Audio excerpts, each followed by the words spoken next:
Isang nakakagulat na balita ang yumanig sa lungsod ng Tokyo, Japan. Sa loob ng isang apartment, natagpuan ng mga pulis ang isang katawan. Hiwa-hiwalay, walang ulo, at may mga parte na hindi na makita. Ang investigasyon ay agad na tumutok sa isang babae, si Kaori Mitsuhashi. Si Kaori ay isang ordinaryong babae sa paningin ng ibang tao. Tahimik, may asawa, at maayos ang pamumuhay. Pero sa likod ng lahat ng iyon, may mga tensyong matagal nang naiipon sa relasyon ng mag-asawa.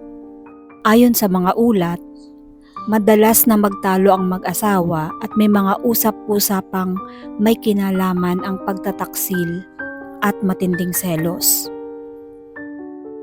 Hanggang isang araw sa gitna ng away, pumutok ang galit ni Kaori.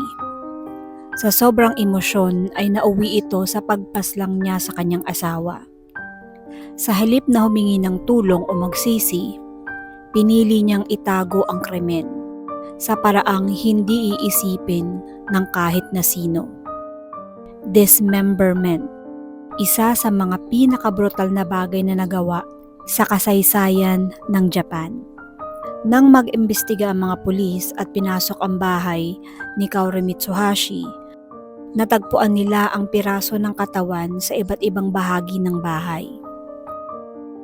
Napakaraming ebidensya ang nagturo kay Kaori. Hindi nagtagal siya ay inaresto at sinampahan ng kaso. Sa korte, sinabi ng prosekusyon na planado ang ginawa ni Kaori, habang ang depensa naman ay iginiit na ito'y gawa ng matinding emosyon, isang sandaling pagkawala sa kanyang sarili. Ngunit sa huli napatunayan ng kanyang pagkakasala.